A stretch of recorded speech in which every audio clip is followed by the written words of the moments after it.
ఓం శ్రీ సాయిరామ్. సచ్చరిత మహాయజ్ఞం కార్యక్రమానికి స్వాగతం. ప్రపంచంలో కొద్ది మంది మాత్రమే అదృష్టవంతులు ఉంటారు. అసలు అదృష్టం అంటే ఏమిటి? లౌకికంగా మంచి సంపద, పలుకుబడి, హోదా ఇవన్నీ ఉంటే మనందరము కూడా అదృష్టవంతులం అనుకుంటాం. కానీ నిజమైనటువంటి అదృష్టవంతులు వేరుగా ఉంటారు. ఈ ప్రపంచంలో ఎవరైతే ఒక శాశ్వతమైనటువంటి జీవితానికి కావలసినటువంటి ఆసరాను ఎంపిక చేసుకుంటారో, ఎవరైతే అసలైనటువంటి శాశ్వతమైనటువంటి తోడును ఎంపిక చేసుకుంటారో వారు మాత్రమే అదృష్టవంతులు. ఈ అదృష్టవంతుల యొక్క జీవితము ఎంత అద్భుతంగా ఉంటుందంటే, ప్రపంచమంతా ఒకవైపు ఉన్న తనకు తోడైనటువంటి ఒకే ఒక్కరు తనతో ఉంటే అతని జీవితానికి లోటు అనేటువంటిది ఉండదు. అసలు సమస్యలు అనేటువంటి సుడిగుండాలు ఉండవు. అద్వితీయమైనటువంటి దీపస్తంభాలు, నువ్వు సంసార సాగరం దాటడానికి కావలసినటువంటి దీపస్తంభాలు ఎప్పుడూ నీకు తోడుగా ఉంటాయి. ఆ వెలుతురులో నువ్వు సునాయాసంగా నీ జీవన యానాన్ని సాగించగలుగుతావు. మరి ఆ శాశ్వతమైనటువంటి నిజమైనటువంటి తోడు ఎవరు? మన జీవితంలో మన జీవన దశ ముందుకెళ్తున్న కొద్దీ బాల్యంలో తల్లి, ఆ తర్వాత యవ్వనంలో భార్య, ఈ విధంగా రకరకాలుగా తర్వాత పుత్రులు, పుత్రికలు, వీళ్ళందరూ కూడా మనకు మన జీవితంలో ఒక తోడు అని చెప్పి అనుకుంటాం. కానీ వీళ్ళందరూ కూడా కాలక్రమంలో వాళ్ళ ప్రయారిటీస్ మారుతూ ఉంటాయి. ఒకప్పుడు తల్లికి మనమే ప్రాధాన్యత కావచ్చు, తర్వాత నీ అనంతరం పుట్టినటువంటి వారు మరలా ప్రాధాన్యతగా మారుతారు. కానీ మనము ఎంచుకున్నటువంటి ఒకే ఒక తోడు ఎప్పుడూ కూడా మనల్నే అంటిపెట్టుకొని మన జీవన ఉన్నతి కోసం ప్రయత్నం చేస్తూ ఉంటుంది. మనం ఎంపిక చేసుకున్నటువంటి ఆ తోడు ఎంత గొప్పదంటే, ఏ సమస్య వచ్చినా సరే నిన్ను వదిలి వెళ్ళరు, నీతో శాశ్వతంగా ఉండిపోతుంది, నీ జీవితంలో ఒక భాగం అవుతుంది. అదే శ్రీ సాయి సచ్చరిత. ఈరోజు కొన్ని లక్షల మంది జీవితాలకు అసలైనటువంటి తోడు శ్రీ సాయి సచ్చరిత. ఎందుకంటే ఒక్కసారి శ్రీ సాయి సచ్చరిత మన జీవితంలోకి ప్రవేశించిన తర్వాత ఇక మనము సచ్చరితను వదిలి ఉండలేము, సచ్చరిత మనల్ని వదిలి ఉండలేదు. అంత గొప్ప జీవన సహచరిగా మనతో ఒదిగిపోతుంది. మనం కూడా సచ్చరితలో ఒదిగిపోతాం. నిజంగా శ్రీ సాయి సచ్చరిత ఎంత అద్భుతమైందంటే, ఏ గ్రంథమైనా సరే ఒకసారి చదివితే అందులో ఉన్నటువంటి సారాన్ని మనం గ్రహిస్తాం. కానీ సచ్చరిత మన జీవన సహచరిగా మారిపోయి మనకు ఆయా సమయాల్లో వచ్చేటువంటి అనేక రకాలైనటువంటి ఇబ్బందులు, సవాళ్ళ నుండి ఏ విధంగా బయటపడాలో సచ్చరిత చేసేటువంటి మార్గదర్శనము మన జీవితంలో ఎవరూ చేయలేరు. అనేక సమస్యలకు సచ్చరిత మనకు సమాధానాన్ని తెలియజేస్తుంది. హేమాడ్ పంతు రాసినటువంటి ఈ ఒక్క వాక్యం మనందరి జీవితాల్లో కూడా అది సత్యంగా నిలిచింది. అపారమైనటువంటి సాయి అపూర్వ కథలు ప్రాపంచిక దుఃఖాలతో బాధపడేటువంటి వారికి శాంతిని చేకూరుస్తాయి. ఎస్, ఈరోజు సాయిని ఆశ్రయించినటువంటి వాళ్ళందరికీ కూడా ఎప్పుడూ మధుల్లో శాశ్వతమైనటువంటి శాంతిని ఒక్క సచ్చరిత మాత్రమే నెలకొల్పుతుంది.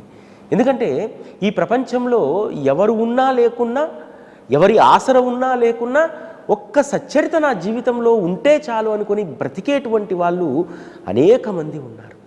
సమస్యల సుడిగుండంలో పడినప్పుడు సచ్చరిత తన హస్తాన్ని మనకిచ్చి ఆ సుడిగుండంలో నుంచి బయటకు తీసుకొచ్చి, నీ జీవితం ఇలా కాదు, నీ జీవితాన్ని ఏ విధంగా సునాయాసంగా నువ్వు ముందుకెళ్ళాలనేటువంటి దాన్ని సచ్చరిత మాత్రమే మనల్ని ఆదుకుంటుందనేటువంటి నమ్మకం ఈరోజు కొన్ని లక్షల మందిలో ఉంది. లేకపోతే ఈరోజు అనేక ఆధ్యాత్మిక గ్రంథాలు ఉండగా ఒక్క శ్రీ సాయి సచ్చరిత మాత్రమే ఈరోజు భారతదేశంలో అత్యధిక మంది పారాయణ చేస్తున్నటువంటి గ్రంథంగా ఎందుకు నిలిచిపోయింది? ఎందుకంటే మనకు ఎక్కడ మేలు జరుగుతుందో అక్కడే ఉంటాం. అసలు మేలు జరగని చోట ఒక్క క్షణం కూడా ఉండం. దీన్ని బట్టి మనం అర్థం చేసుకోవాల్సింది ఏంది? సచ్చరిత మన జీవితాలకు ఎంత మేలు చేస్తుంది. సచ్చరిత యొక్క గొప్ప వైశిష్టం ఏమిటంటే, సచ్చరితను పూర్తిగా అధ్యయనం చేయకపోయినా, కేవలం సచ్చరితలో ఉన్నటువంటి బాబా కథలు విన్నా సరే, హేమాడ్ పంత్ చెప్పినట్టు జీవుల యొక్క చెడు రోజులు తొలగిపోతాయి. ఆ చెడు రోజులు తొలగిపోయి ఇక ప్రతిరోజు కూడా శుభప్రదమైనటువంటి రోజుగా మనం భావిస్తాం.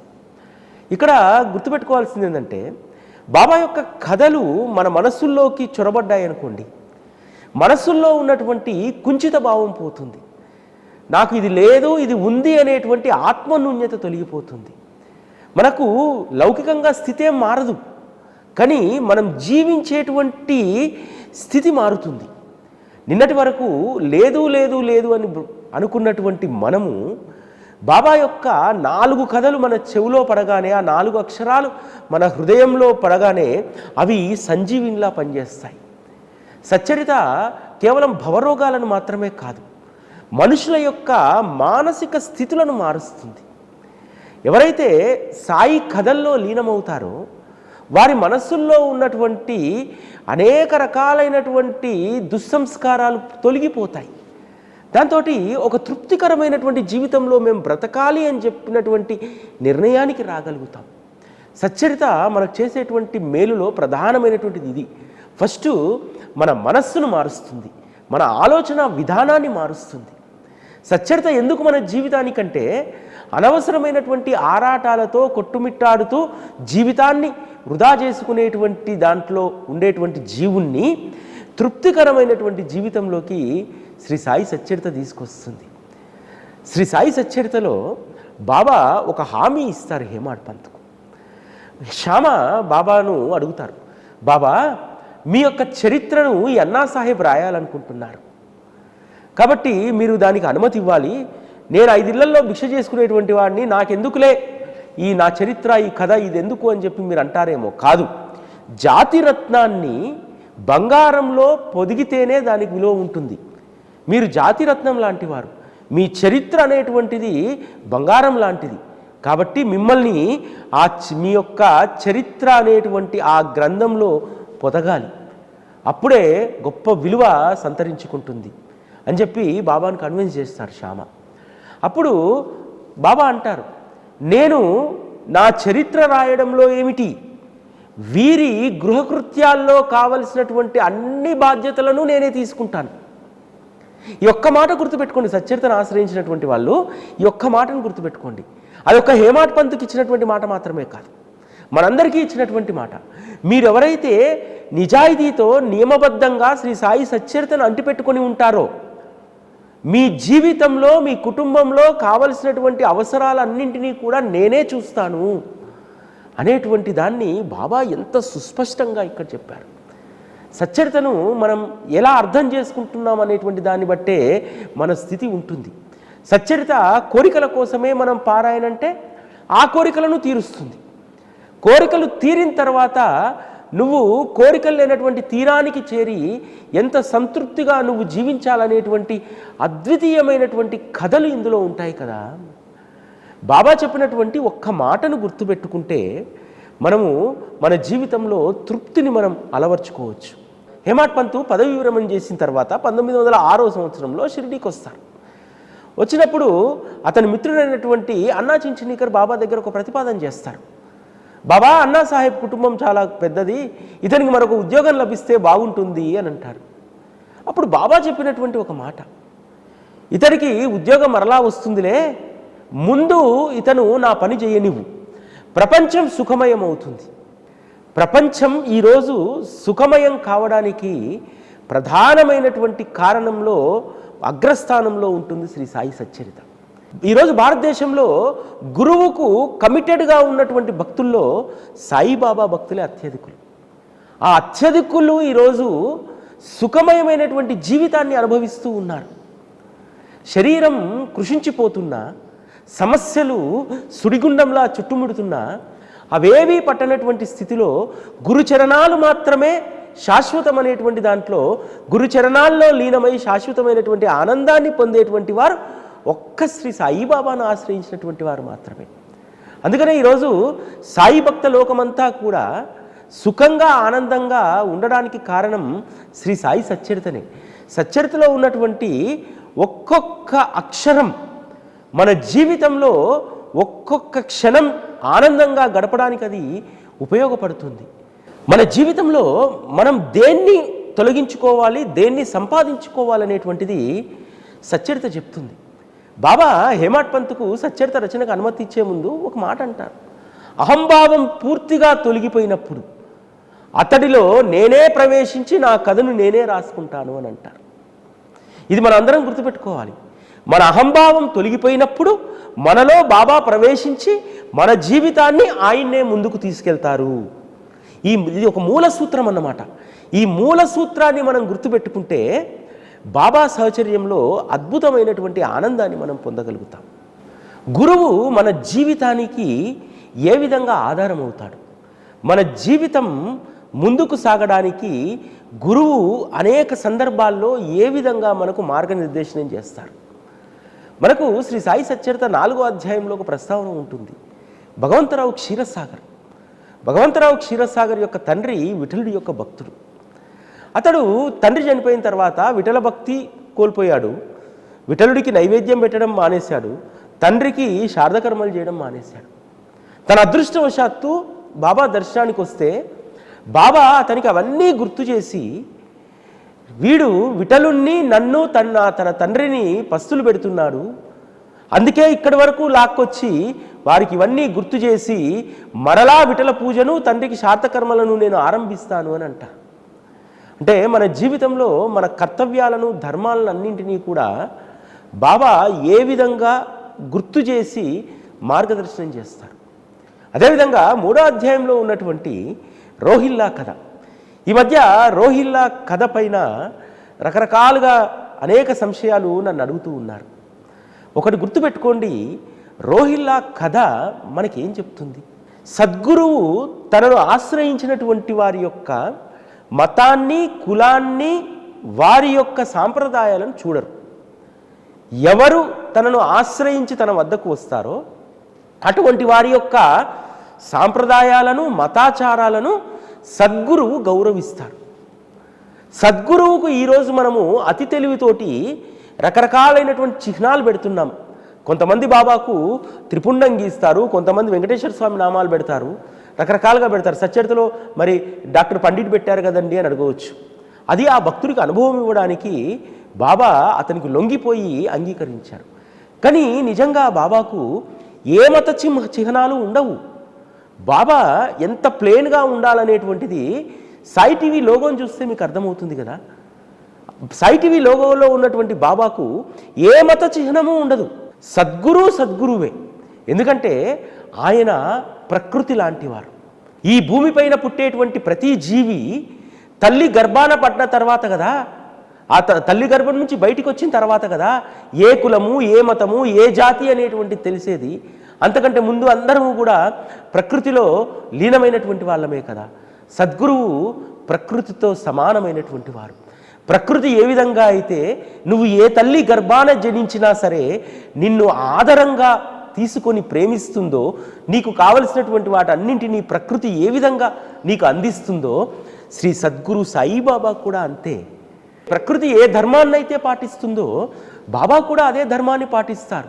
ఆ రోజు షిరిడీకి రోహిల్లా వచ్చాడు. అతని మతాచారం ప్రకారం కల్మా చదవడం అనేటువంటిది అతనికి ఉన్నటువంటి ధర్మం యొక్క బాధ్యత.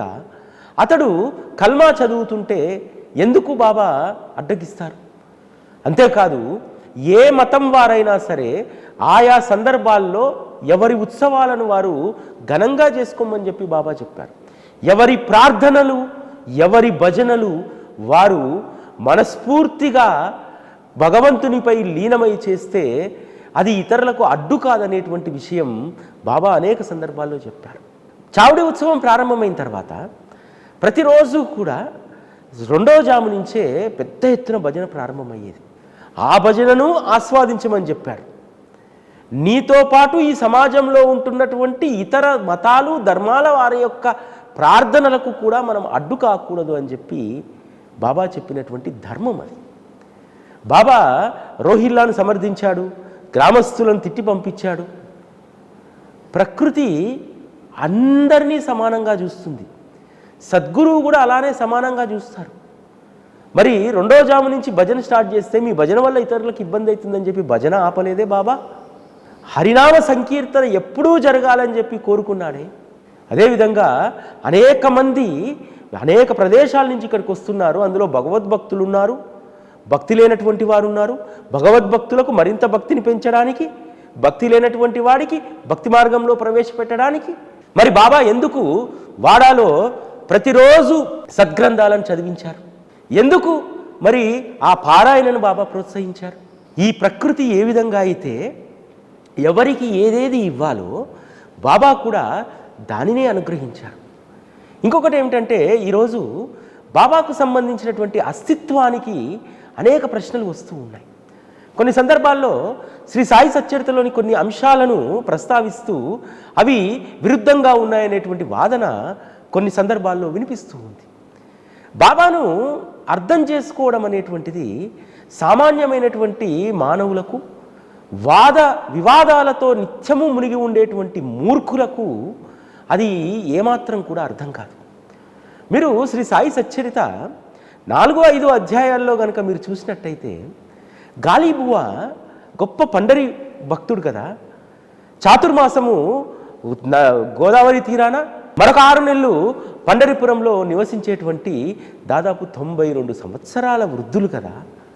వారు బాబాను చూడగానే వారికి కలిగినటువంటి భావన ఏమిటి? బాబా మరి ఆ రోజు అదే కఫ్నీని ధరించి ఉన్నాడు, జుట్టుని ముడేసుకొని ఉన్నాడు, వేషధారణ చూస్తే మరి ఫకీర్లా ఉంది.